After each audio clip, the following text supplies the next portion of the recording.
성경은 이제 우리로 하여금 아브라함의 일생에서부터 이삭, 야곱 그리고 그의 12아들인 이스라엘로 초점을 돌릴 수 있도록 준비시켜 주십니다. 아브라함이 약속을 이어갈 후계자가 필요했던 것 같이 이삭 또한 그렇습니다. 그러기 위해서는 먼저 그에게 합당한 아내가 필요합니다. 아브라함은 이삭에게 이제는 아내가 필요한 때가 되었다는 것을 절실하게 느낍니다. 그래서 그는 자신의 가장 충성스럽고 믿을 만한 하인에게 자기가 일러주는 방식대로 신중하게 이삭의 아내를 찾으라고 말하죠. 아내 될 여자는 먼저 가나안 사람이 아니어야 합니다. 아브라함과 그 자손들이 차지하게 될 땅이 이삭이 다른 종족과 결혼을 함으로 해서 그 종족에게 빼앗기지 않게 하기 위해서입니다. 게다가 아브라함은 가나안 종교에서 자란 여자가 약속의 아들을 키우는 걸 원치 않았습니다. 다음으로 하인이 가나안으로 그 여인을 데려오지 못한다고 하더라도 혼인을 위하여 이삭을 메소포타미아로 데려가서는 안 된다고도 합니다. 그렇게 해서 아브라함의 하인은 아브라함의 고향인 북쪽 메소포타미아로 보내어집니다. 이삭의 가족 멤버 중에서 신부를 찾기 위해서입니다. 창세기 22장에서 아브라함의 형제의 족보를 소개하신 이유가 있습니다. 아브라함은 이 가계보에서 이삭의 아내를 찾을 수 있겠다는 희망을 가졌습니다. 아브라함은 하나님께서 이 길을 준비하셨다고 생각하기 때문에 아무것도 염려하지 않습니다. 염려를 한 사람은 아브라함이 아니라 그의 하인이었습니다. 아브라함이 하인에게 맹세를 하게 하는데 이는 아브라함이 자신이 매우 늙었다는 것과 언제라도 곧 죽을 수 있다는 것을 인지하고 있었고 그래서 아들 이삭이 아내를 얻는 것을 보지 못할 수도 있을 거라는 걱정 때문입니다. 그래서 신부될 사람이 이삭을 위한 자격이 있는지 검토하거나 신부를 위하여 축복하거나 할 모든 권한을 이 임무를 수행할 이 하인에게 다 주었습니다. 이 하인이 아브라함의 허벅지에 손을 넣고 맹세를 하게 하는데요. 예전이나 지금이나 맹세는 어떤 특정 행동을 수반해야 합니다. 아브라함 시대에도 손을 들어서 언약을 맹세했었다는 기록이 있습니다. 그런데 허벅지 밑에 손을 넣었다는 건 뭘까요? 허벅지라고 번역된 히브리어는요. 히브리식의 은유법으로서 남성의 성기를 말하는 겁니다. 괴상하고 찝찝하게 들리겠지만 고대 랍비들은 이렇게 해석했습니다. 그들의 해석이 맞는지 틀리는지는 저도 확신은 못하겠습니다. 하나님의 언약이 남성의 성기를 통해 발현되었기 때문이랍니다. 할례의 말입니다. 창세기 17장 11절 너희는 포피를 베어라. 이것이 나와 너희 사이의 언약의 표징이니라. 이후에도 아브라함의 손자인 야곱이 요셉에게 언약을 할 때에 허벅지 밑에 손을 넣는 장면이 나옵니다. 이 이상한 행동은 언약을 창조하신 하나님의 권위와 관련된 것으로 이 맹세를 보증한다는 뜻으로 보입니다. 이런 풍습은 다른 문화나 역사의 어떤 곳에서도 발견되지 않습니다. 제가 지금 말씀드린 이 두 부분에서만 발견되었고 두 곳 모두 족장들의 언약을 계승하는 것과 관련이 있었습니다. 아브라함이 하인에게 내린 지시는 성경에 기록된 아브라함의 마지막 대사였습니다. 그가 맨 처음에 한 말과 지금 이 말을 비교해보면 참 놀랍습니다. 이 장면에서의 아브라함의 믿음은 견고합니다. 이제 그는 여호와 하나님 안에서 그분을 완전히 신뢰하고 있기 때문에 더 이상 아무런 두려움이 없습니다. 전에 그는 제가 땅을 소유하게 될 것을 어떻게 알 수가 있습니까? 하고 물었고 아내 사라에게 거짓말을 했으며 불임인 사라에게서 어떻게 자녀가 나올까 의심했습니다. 하나님과 수년을 함께 걸으면서 그의 믿음은 계속해서 자라왔습니다. 그러면서 그의 믿음은 성숙해졌습니다. 하루아침에 이렇게 된 게 아닙니다. 이 충직한 종은 아마도 앞에서 언급된 다메섹의 엘리에셀이라는 사람으로 보이는데요. 그는 아브라함에게서 큰 영향을 받았습니다. 그는 아브라함의 출생지인 메소포타미아의 나홀의 도시에 이르르자 그곳에서 하나님의 뜻이 이루어지도록 기도를 합니다. 그리고 어떤 성경 번역본에는 엘리에셀이 주님 혹은 하나님께 기도했다고 쓰기도 했지만 히브리 성경 원본에는 여호와 하나님께 기도했다고 쓰여 있습니다. 그럼 창세기 24장을 펴시겠습니다. CJB 성경이 있으시면 22페이지입니다. 상당히 긴 장이지만 한 번에 다 읽어보겠습니다. 아브라함이 나이가 많아 늙었고 여호와께서 그에게 범사에 복을 주셨더라. 아브라함이 자기 집 모든 소유를 맡은 늙은 종에게 이르되 청하건대 내 허벅지 밑에 네 손을 넣으라. 내가 너에게 하늘의 하나님 땅의 하나님이신 여호와를 가리켜 맹세하게 하노니 너는 내가 거주하는 이 지방 가나안 족속의 딸 중에서 내 아들을 위하여 아내를 택하지 말고 내 고향 내 족속에게로 가서 내 아들 이삭을 위하여 아내를 택하라. 종이 이르되 여자가 나를 따라 이 땅으로 오려고 하지 아니하거든 내가 주인의 아들을 주인이 나오신 땅으로 인도하여 돌아가리이까. 아브라함이 그에게 이르되 내 아들을 그리로 데리고 돌아가지 아니하도록 하라. 하늘의 하나님 여호와께서 나를 내 아버지의 집과 내 고향 땅에서 떠나게 하시고 내게 말씀하시며 내게 맹세하여 이르시기를 이 땅을 내 씨에게 주리라 하셨으니 그가 그 사자를 너보다 앞서 보내실지라. 내가 거기서 내 아들을 위하여 아내를 택할지니라. 만일 여자가 너를 따라오려고 하지 아니하면 나의 이 맹세가 너와 상관이 없나니 오직 내 아들을 데리고 그리로 가지 말지니라. 그 종이 이에 그의 주인 아브라함의 허벅지 아래에 손을 넣고 이 일에 대하여 그에게 맹세하였더라. 이에 종이 그 주인의 낙타 중 10피를 끌고 떠났는데 곧 그의 주인의 모든 좋은 것을 가지고 떠나 메소포타미아로 가서 나홀의 성에 이르러 그 낙타를 성 밖 우물 곁에 꿀렸으니 저녁 때라. 여인들이 물을 기르러 나올 때였더라. 그가 이르되 우리 주인 아브라함의 하나님 여호와여 원하건대 오늘 나에게 순조롭게 만나게 하사 내 주인 아브라함에게 은혜를 베푸시옵소서. 성중 사람의 딸들이 물 기르러 나오겠사오니 내가 우물 곁에 서 있다가 한 소녀에게 이르기를 청하건대 너는 물동이를 기울여 나로 마시게 하라 하리니 그의 대답이 마시라 내가 당신의 낙타에게도 마시게 하리라 하면 그는 주께서 주의 종 이삭을 위하여 정하신 자라. 이로 말미암아 주께서 내 주인에게 은혜 베푸심을 내가 알겠나이다. 말을 마치기도 전에 리브가가 물동이를 어깨에 메고 나오니 그는 아브라함의 동생 나홀의 아내 밀가의 아들 브두엘의 소생이라. 그 소녀는 보기에 심히 아리답고 지금까지 남자가 가까이 하지 아니한 처녀더라. 그가 우물로 내려가서 물을 그 물동이에 채워가지고 올라오는지라. 종이 마주 달려가서 이르되 청하건대 내 물동이의 물을 내게 조금 마시게 하라. 그가 이르되 내 주여 마시소서 하며 급히 그 물동이를 손에 내려 마시게 하고 마시게 하기를 다하고 이르되 당신의 낙타를 위하여서도 물을 길어 그것들로 배불리 마시게 하리이다 하고 급히 물동이의 물을 구유에 붓고 다시 기르려고 우물로 달려가서 모든 낙타를 위하여 깃는지라. 그 사람이 그를 묵묵히 주목하며 여호와께서 과연 평탄한 길을 주신 여부를 알고자 하더니 낙타가 마시기를 다하매 그가 반세겔 무게의 금 손목걸이 한 쌍을 그에게 주며 이르되 네가 누구의 딸이냐 청하건대 내게 말하라. 내 아버지의 집에 우리가 유숙할 곳이 있느냐. 그 여자가 그에게 이르되 나는 밀가가 나홀에게서 낳은 아들 브두엘의 딸이니이다. 또 이르되 우리에게 집과 사료가 족하며 유숙할 곳도 있나이다. 이에 그 사람이 머리를 숙여 여호와께 경배하고 이르되 나의 주인 아브라함의 하나님 여호와를 찬송하나이다. 나의 주인에게 주의 사랑과 성실을 그치지 아니하셨사오며 여호와께서 길에서 나를 인도하사 내 주인의 동생 집에 이르게 하셨나이다 하니라.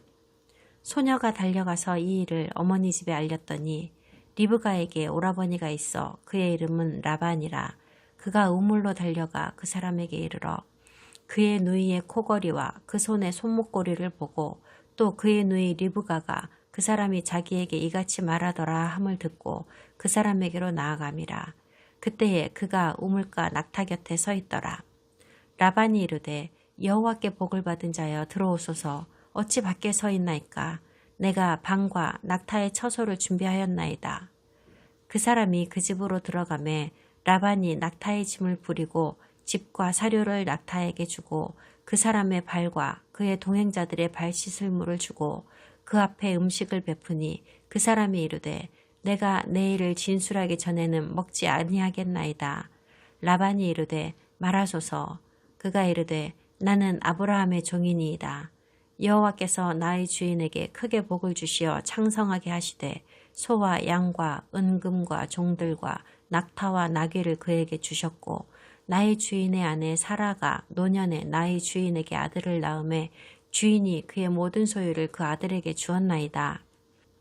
나의 주인이 나에게 맹세하게 하여 이르되 너는 내 아들을 위하여 내가 사는 땅 가나안 족속의 딸들 중에서 아내를 택하지 말고 내 아버지의 집 내 족속에게로 가서 내 아들을 위하여 아내를 택하라 하시기로 내가 내 주인에게 여쭈되 혹 여자가 나를 따르지 아니하면 어찌하리이까 한즉 주인이 내게 이르되 내가 섬기는 여호와께서 그의 사자를 너와 함께 보내어 내게 평탄한 길을 주시리니 너는 내 족속 중 내 아버지 집에서 내 아들을 위하여 아내를 택할 것이니라.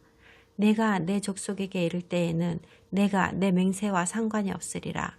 만일 그들이 내게 주지 아니할지라도 내가 내 맹세와 상관이 없으리라 하시기로 내가 오늘 우물에 이르러 말하기를 내 주인 아브라함의 하나님 여호와여 만일 내가 행하는 길에 형통함을 주실진데 내가 이 우물 곁에 서 있다가 젊은 여자가 물을 기르러 오거든 내가 그에게 청하기를 너는 물동이의 물을 내게 조금 마시게 하라 하여 그의 대답이 당신은 마시라 내가 또 당신의 낙타를 위하여도 기르리라 하면 그 여자는 여호와께서 내 주인의 아들을 위하여 정하여 주신 자가 되리이다 하며 내가 마음속으로 말하기를 마치기도 전에 리브가가 물동이를 어깨에 메고 나와서 우물로 내려와 깃기로 내가 그에게 이르기를 청하건대 내게 마시게 하라 한즉 그가 급히 물동이를 어깨에서 내리며 이르되 마시라 내가 당신의 낙타에게도 마시게 하리라 하기로 내가 마시매 그가 또 낙타에게도 마시게 한지라.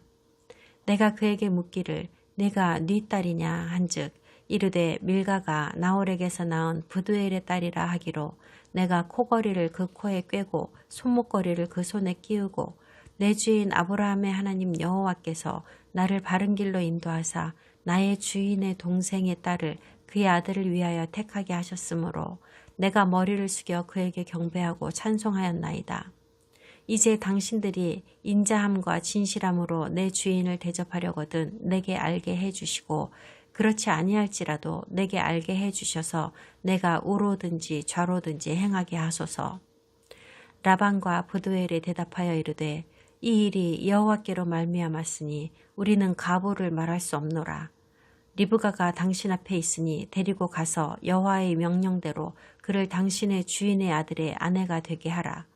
아브라함의 종이 그들의 말을 듣고 땅에 엎드려 여호와께 절하고 은금 패물과 의복을 꺼내어 리브가에게 주고 그의 오라버니와 어머니에게도 보물을 주니라. 이에 그들 곧 종과 동행자들이 먹고 마시고 유숙하고 아침에 일어나서 그가 이르되 나를 보내어 내 주인에게로 돌아가게 하소서. 리브가의 오라버니와 그의 어머니가 이르되 이 아이로 하여금 며칠 또는 열흘을 우리와 함께 머물게 하라. 그 후에 그가 갈 것이니라. 그 사람이 그들에게 이르되 나를 만류하지 마소서. 여호와께서 내게 형통한 길을 주셨으니 나를 보내어 내 주인에게로 돌아가게 하소서. 그들이 이르되 우리가 소녀를 불러 그에게 물으리라 하고 리브가를 불러 그에게 이르되 네가 이 사람과 함께 가려느냐. 그가 대답하되 가겠나이다. 그들이 그 누이 리브가와 그의 유모와 아브라함의 종과 그 동행자들을 보내며 리브가에게 축복하여 이르되 우리 누이여 너는 천만인의 어머니가 될지어다.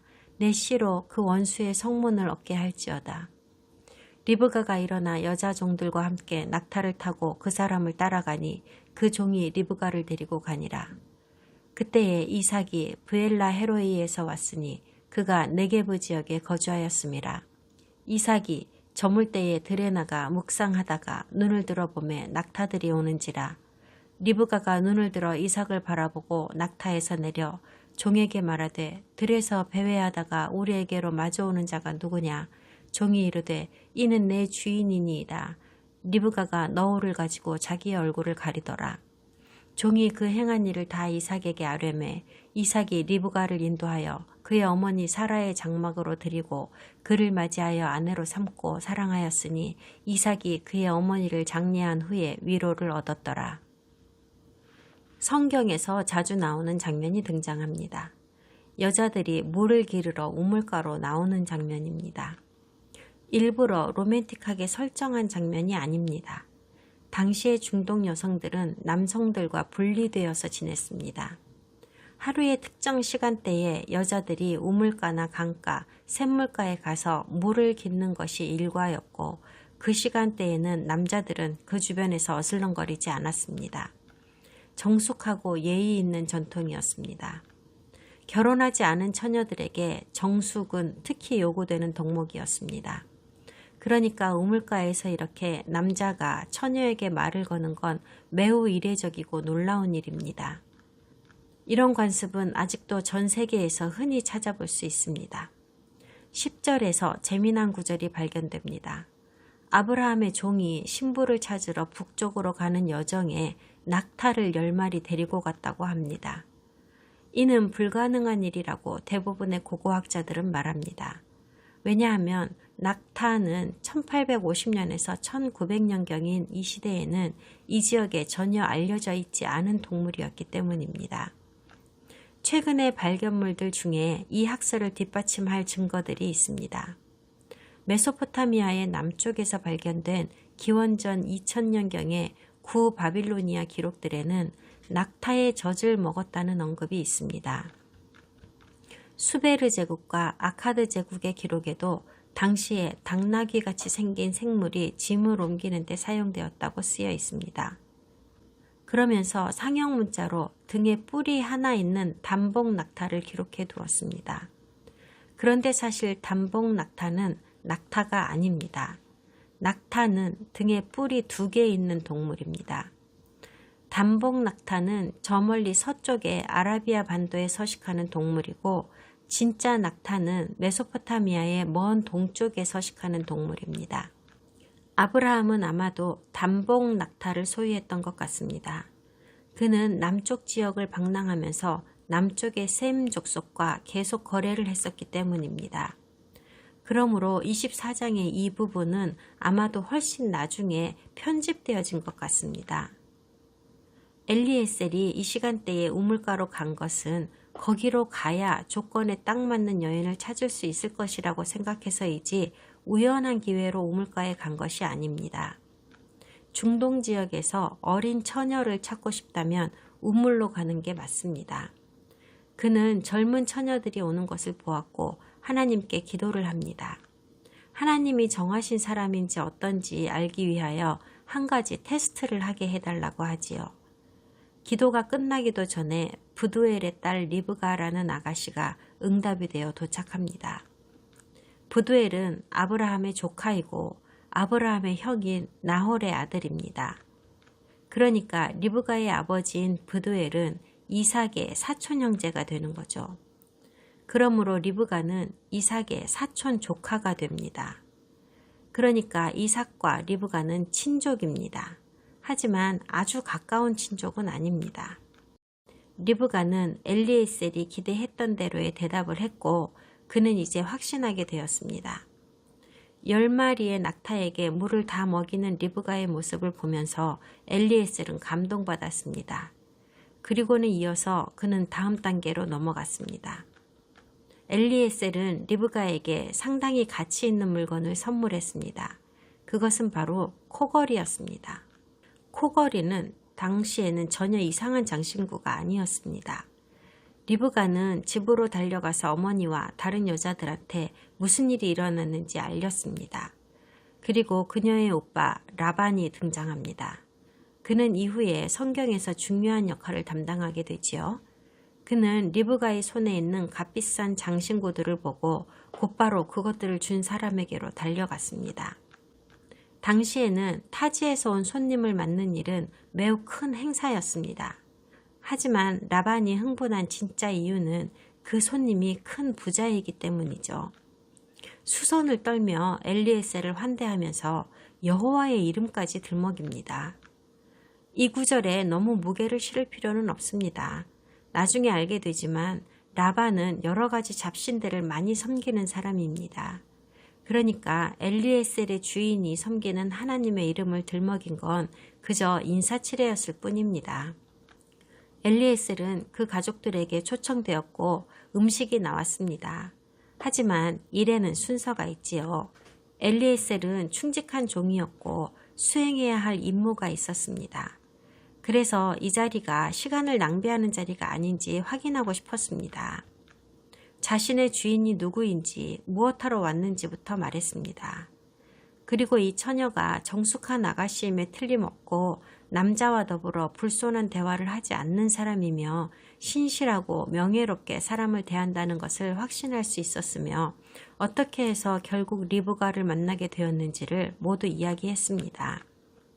동방의 손님 접대 관습으로 인해서 리브가의 아버지와 오빠는 하나님의 뜻이라면 딸을 보내야 하지 않겠냐고 정중하게 말합니다. 게다가 부자가 요청하는 것이니까요. 리브가를 보내는 일이 아무렇지 않아 보이는 건 왜일까요? 그들은 이미 리브가가 받은 그 비싼 팔찌랑 선물들은 왕이 보내는 답례품이라고 여기고 있었습니다. 네, 실제로 그러했습니다. 선물이 좀 더 오가고 드디어 리브가는 어릴 때부터 자기를 돌보던 여인을 대동하고 엘리에셀을 따라 가나안으로 돌아오게 됩니다. 여기서 리브가의 아버지인 브두엘은 별로 한 일이 없다는 것을 보실 수 있습니다. 오빠인 라반이 이 가족을 이끄는 것 같아 보여요.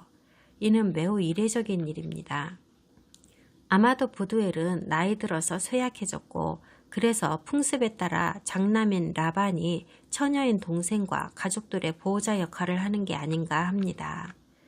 그래서 엘리에셀이 리브가를 데려가겠다고 말했을 때 아직 데려가지 말아달라고 55절에서 엄마와 오빠가 말을 했던 겁니다. 아빠는 아무 말이 없었지요. 흥정은 좀 더 이어졌고 리브가가 가겠다고 대답했을 때 그들은 허락을 하게 됩니다. 성경은 리브가의 유모가 따라가게 되었다고 합니다. 이 유모는 리브가를 어릴 때부터 키워온 사람으로 누구보다도 리브가를 사랑했고 그녀의 가디언으로 존재했던 여인인 것 같습니다. 여기에 쓰인 유모는 히브리어로 메네켓으로 젖먹이는 유모라는 뜻이 맞습니다. 물론 리브가는 이미 젖먹는 나이는 아니지만 이 유모가 그녀를 젖먹이다가 계속 함께 살아왔다는 뜻이겠지요. 리브가와 유모 그리고 몇 명의 하녀들이 낙타의 짐을 싣고 가나안으로 떠날 때에 리브가는 축복을 받았습니다. 처녀가 시집갈 때 이런 식으로 축복받는 것은 일반적인 일이 아닙니다. 이 축복은 예언적인 메시지로서 이 말을 하고 있는 사람들조차 자신들이 무슨 말을 하고 있는지 몰랐을 것임에 틀림없습니다. 이 축복은 리브가에게 자손이 풍성해지고 그 자손들이 대적에게 승리를 거둔다는 내용입니다. 이는 여호와께서 아브라함에게 언약하신 것이며 이제 리브가의 남편 될 사람 이삭이 이어갈 언약의 내용입니다. 행렬은 여행에서 돌아오게 되었고 이삭과 리브가는 처음으로 눈이 마주쳤습니다. 그녀가 베일로 얼굴을 가렸다는 내용이 흥미롭습니다. 창세기의 이 부분을 가르치는 설교들 중에는 그 당시의 여자들이 남자 앞에서 베일로 얼굴을 가렸었기 때문이다 라고 하는 사람들이 있는데요.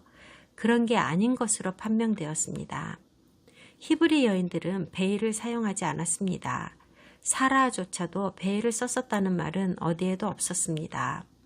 또한 메소포타미안 관습에도 여자가 정숙함을 보이기 위해 베일을 썼다는 기록이 없습니다. 당시에 그쪽 지역에서는 부유함을 자랑하기 위해서 장식으로 베일을 쓰기는 했습니다. 이스라엘, 가나안, 메소포타미아, 수메리아 사람들이 베일을 쓰는 건 오로지 약혼할 때뿐이었습니다.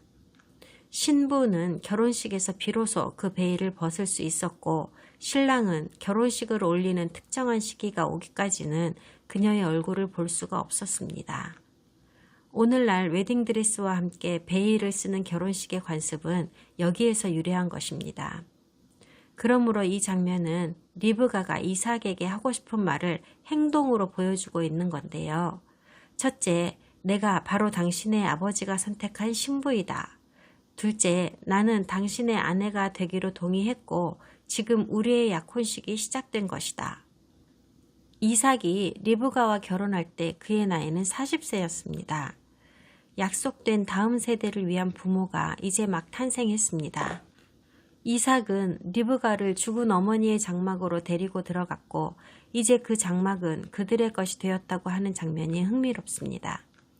이 당시에는 결혼을 했어도 당분간은 남녀가 동침하지 않고 따로 살아야 했습니다. 남편과 아내가 특히 그들이 상당한 부를 가진 집안의 족장들이면 더더구나 한동안은 그렇게 떨어져 지내야 했습니다. 이 신부가 사라의 장막에 들어갔다고 하는 말은 사실 사라가 죽기까지 담당했던 여성 족장으로서의 위치를 리브가가 이어받게 되었음을 상징합니다. 사라의 장막은 이삭이 신부를 데려올 때까지 이 목적을 위하여 보존되어 왔습니다. 이삭이 어머니가 죽은 후에 리브가와 결혼함으로써 위로를 받았다고 하는 이 챕터의 마무리가 저는 참 좋습니다. 이삭이 리브가를 만나기까지 이삭에게는 엄마인 사라만이 가장 가까운 여인이었을 겁니다. 엄마와 매우 친근한 사이였을 것이 분명합니다. 이제 창세기 25장으로 넘어가겠습니다. CJB 성경이 있으시면 25페이지고요. 처음 11절까지만 읽겠습니다. 아브라함이 후처를 맞이하였으니 그의 이름은 그두라라.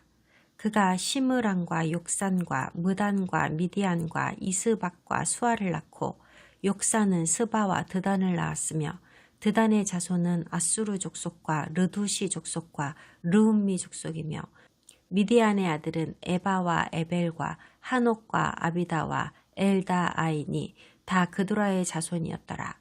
아브라함이 이삭에게 자기의 모든 소유를 주었고 자기 서자들에게도 재산을 주어 자기 생전에 그들로 하여금 자기 아들 이삭을 떠나 동방 곧 동쪽 땅으로 가게 하였더라. 아브라함의 향년이 175세라. 그의 나이가 높고 늙어서 기운이 다하여 죽어 자기 열조에게로 돌아가매 그의 아들들인 이삭과 이스마엘이 그를 마므레 앞 해쪽 속 소할의 아들 에브론의 밭에 있는 막벨라굴에 장사하였으니 이것은 아브라함이 해쪽 속에게서 산 밭이라. 아브라함과 그의 아내 사라가 거기 장사되니라.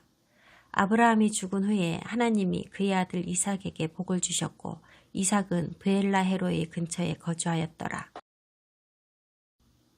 이 챕터는 엄청나게 많은 정보들로 꽉 차 있습니다. 1948년에 생각지도 못했던 예언의 성취로 유대인에 의해 이스라엘이라는 나라가 다시 태어났습니다. 아브라함의 계보에 나오는 이 이름들은 역사학자들이나 사서들에게는 별로 중요하지 않은 것일지도 모릅니다. 그런데 지금 이스라엘이 고국으로 돌아오고 중동이 이래 없던 동요에 시달리게 되면서 이 족보에 쓰여진 명단이 비로소 교회의 관심거리가 되었습니다. 특히 이삭의 쌍둥이 아들인 야곱과 에서의 희한한 탄생은 기독교에게 있어 매우 중요한 대목입니다. 여기에는 아브라함의 결말이 적혀 있고 이어지는 구절들에는 이스마엘의 결말이 있습니다. 여기서 우리는 아브라함에 대한 마지막 정보를 얻을 수 있습니다. 먼저 아브라함은 그두라라고 이름하는 새로운 아내를 얻었지만 우리는 그녀에 대하여 이름 외에는 아는 것이 없습니다. 성경학자들이 100% 동의하는 건 아니지만 아브라함이 사라와의 결혼 생활 도중에 그두라와도 결혼했을 것이라고 봅니다. 그래서 좀 더 심층적으로 조사하여 본 결과 아브라함이 그두라를 반드시 사라가 죽은 이후에 아내로 들였다고 볼 필요는 없다는 것이 분명해졌습니다. 성경은 사건이나 인물들을 반드시 시간의 흐름의 순서대로 기록하지는 않습니다. 다른 문화권에서도 그렇지만은 이런 식으로 기록하는 건 전혀 이상한 기록 방법이 아닙니다. 그두라가 아내가 된 시점을 우리는 그녀가 낳은 아이들로 추정할 수가 있는데, 그녀가 낳은 아이들은 모두 이삭이 태어나기 전에 탄생한 아이들인 것 같거든요. 아브라함에게서 사라가 아이를 낳았을 때 이미 아브라함은 아이를 생산할 능력이 없는 늙은 나이였습니다. 사라가 기적의 아기인 이삭을 낳기 훨씬 전에 이 아이들이 태어났어야 합니다. 그렇지 않다면 그두라도 기적적으로 임신을 한 게 되거든요. 물론 아브라함이 이삭을 낳은 후에 한동안은 계속 생산할 능력이 있었을 것이다 라고 말하는 사람들도 있습니다. 가능하겠죠. 어떤 학자들은 그쪽에 힘을 실어주기도 합니다. 어쨌든 저는 아브라함이 언제 그두라를 아내로 맞았는지, 아이들은 언제 태어났는지, 이삭보다 먼저인지 나중인지 정확히 단언할 수가 없다는 말을 하고 있는 겁니다. 그두라는 아브라함에게 아들 6을 낳아주었다고 합니다. 그런데 그두라가 누구인지, 그녀의 조상이 누구인지 우리는 모릅니다.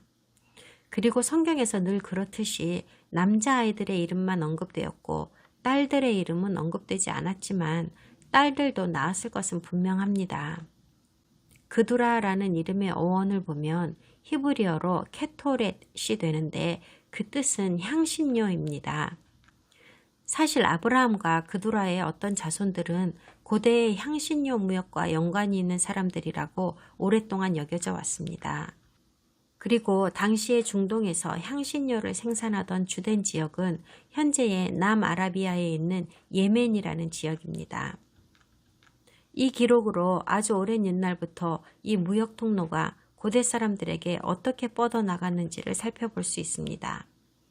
그두라의 아들들 중에 어떤 이름들을 앞으로 성경에서 보시게 됩니다. 하지만 2번 다시 나오지 않는 이름들도 있습니다. 이 중 한 명이 거주하던 장소가 모세의 인생에 큰 영향을 미치게 되는데요. 그 아들의 이름이 바로 미디안입니다. 그리고 그의 어머니의 이름에 걸맞게 미디안은 향신료 중 특히 값비싼 유향의 무역 통로로 유명한 지역입니다.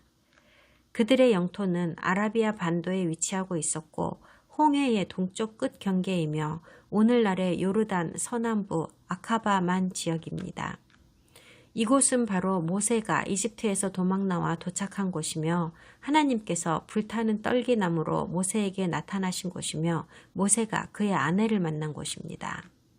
그리고 제가 알기로는 아카바만은 성경의 홍해 지역으로 모세가 이스라엘 백성을 인도하여 이집트 바로의 군대를 피해 지나간 그곳입니다. 중동과 북아프리카에 거주하는 이스마엘을 포함한 그두라의 이 6 아들을 우리는 통틀어서 아랍 민족이라고 부릅니다. 하지만 아랍이라는 명칭은 다윗 왕의 통치 전까지는 존재하지 않았던 이름입니다. 아랍이나 아라비아인이라고 하는 사람들은 최소한 기원전 900년경까지는 신원이 분명치 않았던 사람들입니다. 25장의 5절에 의하면 아브라함이 이삭에게 자신의 모든 재산을 주었다고 합니다. 이삭은 큰 권력과 재물을 가지게 되었습니다. 그러므로 그의 형제자매들과 이삭 사이에는 엄청난 불화와 갈등이 있었습니다. 특히 이스마엘은 이삭을 크게 질투하게 되었습니다. 이 갈등과 질투는 오늘날에까지 이어지고 있습니다. 최소한 12명이나 되는 형제자매들 사이에서 이삭이 여호와의 정하신 약속의 아들로서 대항이나 어려움 없이 평탄한 길을 걷게 하기 위하여 아브라함은 확실한 조치를 취해 두어야만 했습니다.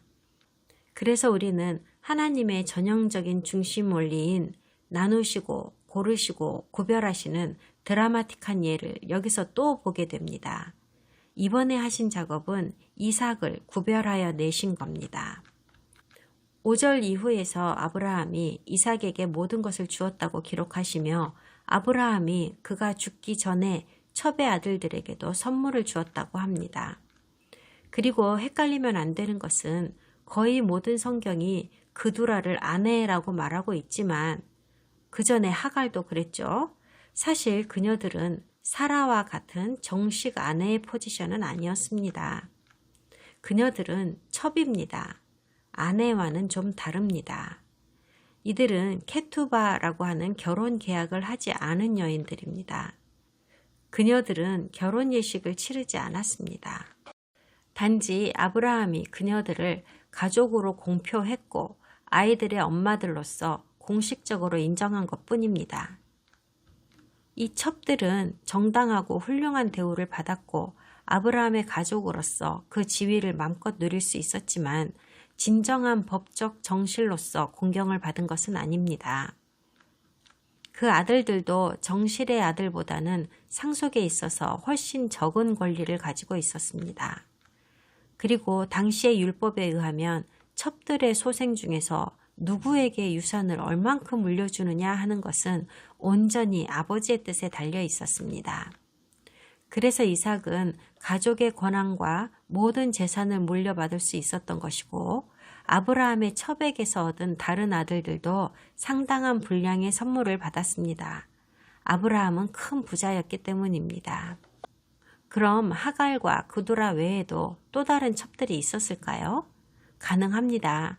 하지만 이 시점에서는 아직 확실하지 않습니다.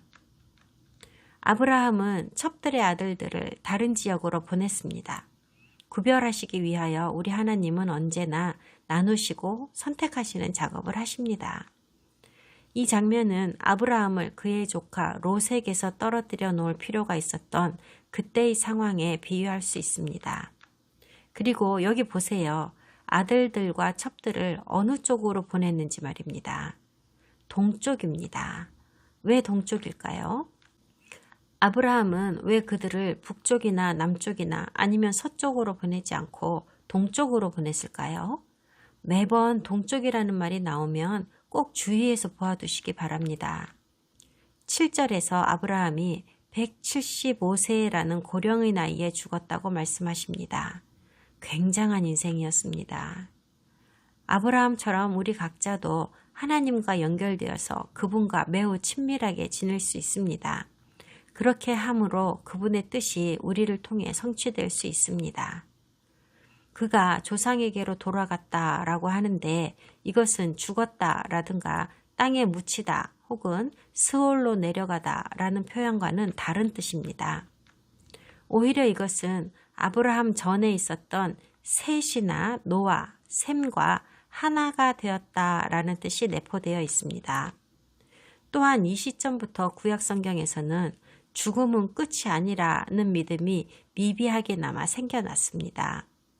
이후 신약 성경에서 그리스도의 출현으로 말미암아 이것은 더욱 위대한 의미가 됩니다. 토라를 공부하면서 죽음에 대해 여러분이 알아두어야 할 것을 말씀드리겠습니다. 죽음을 조상에게로 돌아가다 라고 표현한 것을 보고 우리는 힌트를 하나 얻을 수 있습니다. 성경에는 죽어서 천국에 간다는 언급이 없습니다. 구약 성경에서는 죽음에 대해 무엇라 말씀하시는가에 대해 심도 깊은 연구를 한 결과 제가 확신을 가지고 말씀드릴 수 있는 것은 무덤 저편, 사후 세계라는 개념에 대하여 구약 성경은 전혀 아무런 말씀을 하시지 않는다는 겁니다. 죽음에 대해 여러 가지 말을 하는 것처럼 보이기는 하지만 어느 것 하나 확실한 것이 없고 구약 성경 시대의 사람들은 사후 세계에 대해 매우 모호한 정서를 가지고 있었습니다.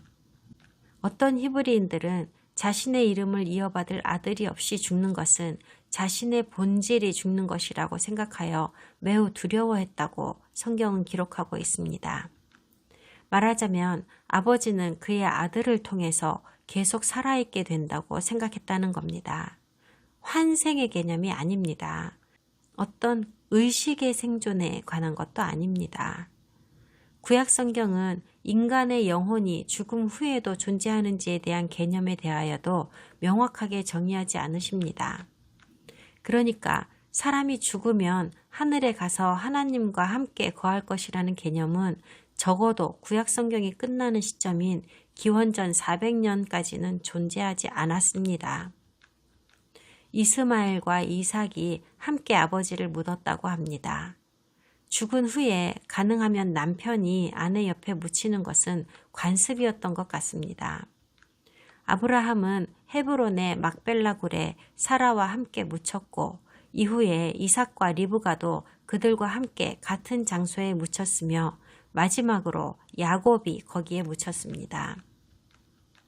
11절에서 하나님이 모든 의혹을 떨쳐버릴 말씀을 약속의 자녀에게 확실하게 주셨습니다. 하나님이 이삭에게 복을 주셨다라고 하십니다.